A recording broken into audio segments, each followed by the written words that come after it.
حضرت مولا علی شیر خدا کرم اللہ تعالی وجہ الکریم فرماتے ہیں نبی پاک ایک سفر پہ گئے تو مجھے اپنا نائب بنا کے مدینے میں چھوڑ گئے حفاظت کے لیے.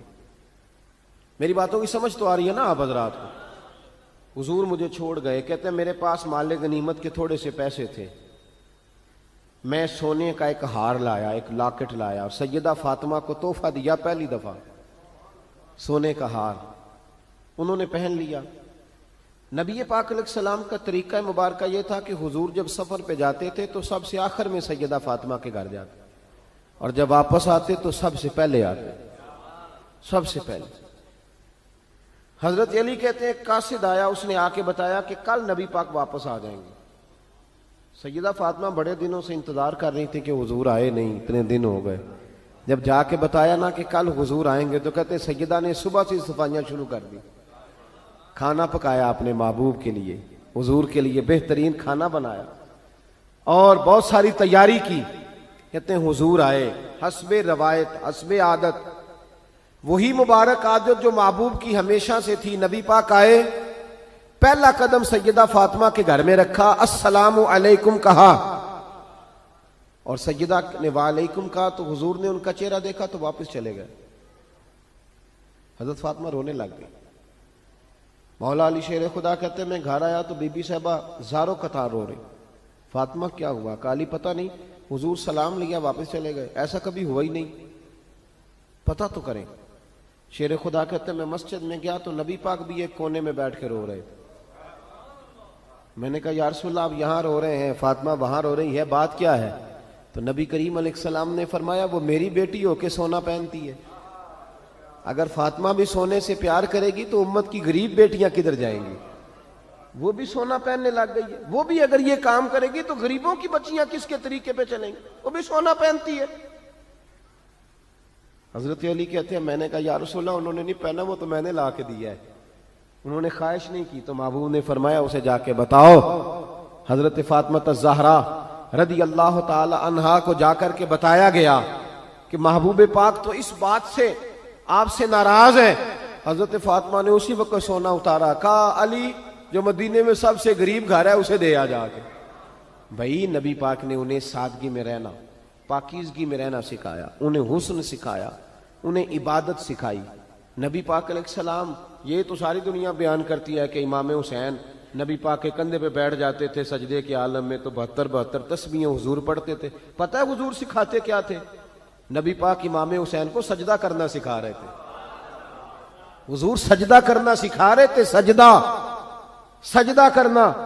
پورے کربلا کے واقعے میں کسی جگہ بھی امام حسن اور امام حسین نے کسی ایک مقام پہ بھی یزیدیوں سے کوئی مطالبہ نہیں کیا، کوئی بات نہیں منوائی، کہا جو تمہاری مرضی. ایک بات صرف کی، ایک گزارش، توجہ ہے میری بات پر، ایک بات صرف کی، ایک مطالبہ رکھا. جب 9 محرم کو عمر بن سعد نے، شمر نے، ان سب نے کہا نا کہ حسین یا اب بات ختم ہو گئی، یا بیعت کرو یا جنگ کرو، تو امام حسین نے فرمایا مجھے ایک رات کی مہلت دو. علی کے بیٹے مہلت مانگ سکتے ہیں؟ بولے نا یار، مہلت مانگتے تھے وہ، کیا ضرورت تھی؟ امام حسین نے فرمایا مجھے مہلت دے، ایک رات رہ گئی ہے، میں راج کے سجدے کرنا چاہتا ہوں. سجدوں کے لیے مہلت مانگی، سجدوں کے لیے. توجہ ہے میری بات پر؟ محفلیں لمبی، نمازیں چھوٹی. 24 گھنٹے آپ کسی کو بٹھا لیں باہر، وہ بیٹھا رہے گا، گپے لگائیں. نماز کا ٹائم ہوگا تو پتہ نہیں کیا ہو جاتا ہے، لوگوں دوڑ گئے، او ہو نماز پڑھنی پڑ جائے گی. ایسے لگتا ہے جیسے کوئی بہت مشکل مرحلہ آن پڑا. بھائی کربلا والوں کا تو پیغام ہی نماز ہے، ان کا تو طریقہ ہی نماز ہے. امام حسین نے کہا ایک رات کی مہلت، فقط اس لیے کہ میں کھل کے نمازیں پڑھ لوں. ساری رات بڑی باتیں تھی نا، بڑی باتیں. سیدہ زینب سے دکھ سکھ کر سکتے تھے ساری رات، امام زین العابدین کو بڑی باتیں بتا سکتے تھے، بڑا کچھ ہو سکتا تھا. لیکن امام زین العابدین کہتے ہیں ساری رات حسین ابن علی نے سر سجدے سے نہیں اٹھایا. چل تو اس طرح کر، امام حسین تو ساری زندگی ساری رات پڑھتے رہے نا، تو چل ایک رات کی عبادت کر ان کے نام پر، ایک رات ساری جاگ. نہیں نا تسی ہاں کی تھی، ایک رات کہی ہے میں نے، بڑا مشکل ہے ہمارے لیے. آپ یقین کریں مسلح، اور پھر کسی نے ہمیں کان میں بتا دیا کہ تسی نسبت آ لے ہو، تسی بخشے ہو. اے کوئی پکی گل دس گیا ساری، اس میں کوئی شک نہیں کہ نسبت سے بخشے جائیں گے. لیکن امام حسین ڈائریکٹ نواسے ہیں نبی پاک کے. اگر وہ نسبت کے باوجود بھی ساری ساری رات نماز پڑھتے ہیں، تو کس قسم کا نسبت والا ہے کہ 10 محرم کو بھی تیری ساری قضا ہو جاتی ہے، ساری قضا چھٹی، ہم نسبت والے ہیں. بس نسبت کا یہ معیار ہوتا ہے. نسبت کا معیار یہ ہوتا ہے کہ جو محبوب نے کیا وہ ہم نے کر کے چھوڑنا ہے، وہ کام کرنا ہے. اور پھر اہل بیت نبوت کا اسوہ حسنہ پردہ ہے. پردہ بڑی گمراہی آ گئی ہے امت میں. اب جو بچی ایم بی اے کر لیتی ہے وہ سب سے پہلے یہ مطالبہ کرتی ہے کہ ہمارے حقوق برابر کے. اسلام نے عورت کو برابر کے حقوق نہیں دیے، عزت والے حقوق دیے. کون سے حقوق دیے بولیے؟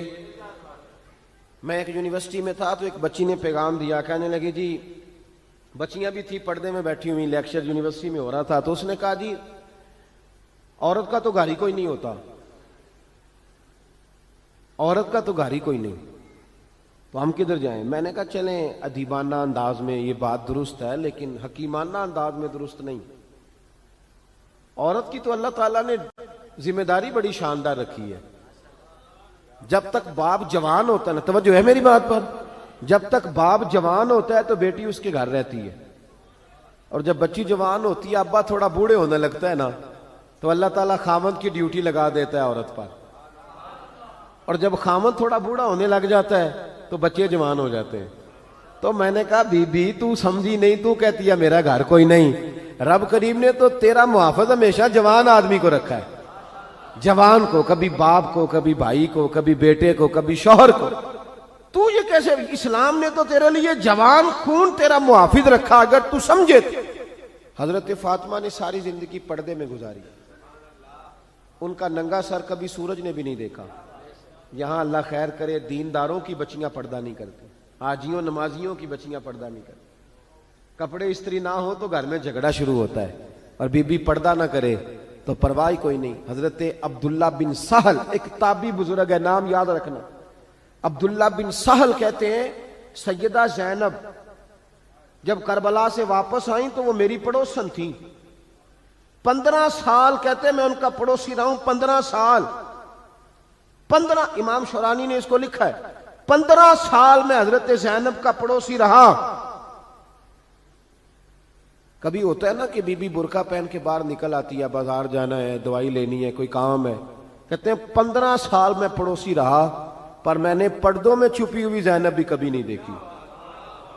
ہوتا نا برقعے میں بندہ بی بی دیکھ لیتا، میں نے پردے میں چھپی ہوئی بھی بی بی کبھی نہیں دیکھی. تو کربلا والوں کا تو طریقہ پردہ ہے، ان کا طریقہ. اب آخری بات سنیں، کربلا والوں کا طریقہ حوصلہ ہے، ہمت ہے. ہمارے ہاں نا خودکشیاں عام، جھگڑا عام، لڑائی عام. اس کی وجہ یہ کہ حوصلہ کوئی نہیں. ذرا سی بات کو بندہ برداشت کرنے کو تیار. اہل بیت کا جو طریقہ ہے نا وہ حوصلہ ہے، وہ صبر ہے. وہ چلے محبت کی بات ہے کر دیتا ہوں. ایک بابا جی سے میں نے پوچھا، میں نے کہا جناب صحت کیسی ہے؟ کہنے دکھا نہیں وڈیریاں کر چھڑیا.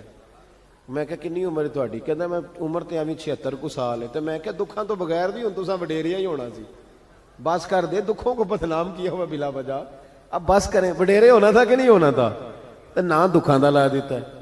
ہجوم غم میں بھی توہین نے ضبط غم نہ ہوئی، ہم تو اس احتیاط سے روئے کہ آنکھ نم نہ ہوئی. اللہ والے تو مطلب شکوہ کرنا ہر وقت شکوہ، حوصلہ ہی کوئی نہیں، سکون ہی کوئی نہیں، پریشانی بڑی ہے جی، آزمائش بڑی ہے. کبھی آپ نے کہیں سنا ہے کہ واقعہ کربلا کے بعد حضرت زینب معاذ اللہ نفسیاتی مریض ہو گئی تھی؟ امام زین العابدین، سیدہ سکینہ، حضرت صغرا، وہ حوصلے میں رہے، متوانا رہے. امام زین العابدین نے اس کے بعد بھی کئی دفعہ پیروں میں بیڑیاں پہنی، کئی دفعہ. سادات کا خاندان چلا. یہ جو داتا علی اجویری نے آ کے آپ کو کلمہ پڑھایا یہ بھی سید زادے ہیں. سیدوں کا قافلہ رکا نہیں، یہ خواجہ اجمیری بھی سید زادے، غوث پاک جیلانی بھی سید زادے. یہ سادات کا سلسلہ چلتا رہا. بار بار آ کے امت کی قیادت کی ان لوگوں نے. جب دیکھیں نا یہاں کسی بندے کا کٹا ہوا ہاتھ پھینکا جائے نا، بلکہ انگلی پھینک دی جائے تو لوگ ڈر کے بھاگ جائیں گے، کسی کا، اپنے کسی کا نہیں، کسی کا، کیونکہ انسان کا وجود کٹ جائے تو دہشت پیدا ہوتی، آپ ڈر کے بھاگ جائیں گے۔ امام حسین کا کٹا ہوا سر، توجہ ہے میری بات پر؟ ذرا غور کرنا، بندے کا سر کٹ جائے، ہم سنتے ہیں بات پر غور نہیں کرتے۔ دھاڑ ان کا پڑا تھا کربلا میں، کٹا ہوا سر، زلفیں، پگڑی، کٹا ہوا سر نیزے پہ، آگے آگے سر جا رہا ہے، پیچھے سیدہ زینب جا رہی، با پردہ یزید کے دربار میں پہنچی، بی بی صاحبہ پردے میں بیٹھ گئی۔ یزید کہنے لگا دیکھ لو اللہ نے مجھے عزت دی اور میرے دشمنوں کا معاذ اللہ کیا حال ہوا۔ جب اس نے یہ کہا نا تو حضرت نعمان بن بشیر صحابی بیٹھے تھے، اور ساتھ کہتے ہیں میرے ایک نابینا صحابی بھی بیٹھے تھے۔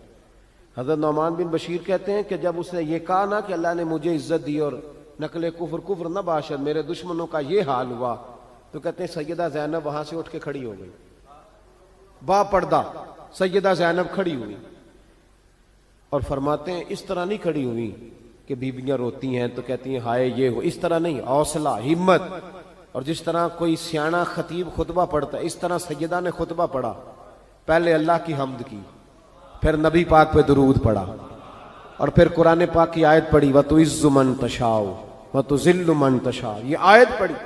کہتے سیدہ کی آواز میں وہ روب تھا، وہ گرج تھی، وہ وقار تھا، وہ اطمینان تھا کہ وہ نابینا صحابی میرا گھٹنا ہلا کے کہنے لگے نعمان علی آ گئے ہیں دربار میں، علی آ گئے ہیں، جبریل امی بول رہے ہوں جیسے، حکمت کے گوہر رول رہے ہوں جیسے، دربار دمشق میں بی بی زینب کا خطاب منبر پہ علی بول رہے ہوں جیسے۔ کہا یہ تو حضرت علی کی آواز، علی آ گئے کیا، علی آ گئے؟ سیدہ زینب فرمانے لگی یزید تیری حکومت ہے تو تو کہتا ہے کہ اللہ نے تجھے عزت دی، ذرا وقت بدلنے دے، ذکر تیرا بھی ہوگا پر تجھ پر لوگ لعنت برسائیں گے، اور جب میرے حسین کا ذکر ہوگا تو خطیب جمعے کے خطبے میں ذکر کیا کریں گے، خطبوں میں میرے نام۔ بھائی حوصلہ پیدا کرے زندگی میں، ہمارے اندر حوصلہ نہیں رہا، حوصلہ نہیں، توانائی نہیں، ذرا ذرا سی بات پہ ہم بگڑتے ہیں، ناراض ہوتے ہیں، اپنی طبیعتوں کو اکٹھا کریں۔ پہلا سبق یہ عرض کیا ہے کہ اہل بیت سے پیار کریں، بحث چھوڑ دیں، صحابہ سے پیار کریں اور بحث، نبی پاک کا میلاد منائیں اور بحث کرنی چھوڑ دیں۔ اور دوسری بات یہ کہ اہل بیت کا طریقہ فقر و فاقہ ہے، ان کا طریقہ سخاوت ہے، ان کا طریقہ پردہ ہے، ان کا طریقہ عبادت ہے، ان کا طریقہ حوصلہ ہے۔ حوصلہ مند زندگی گزاریں، توانائی والی زندگی گزاریں۔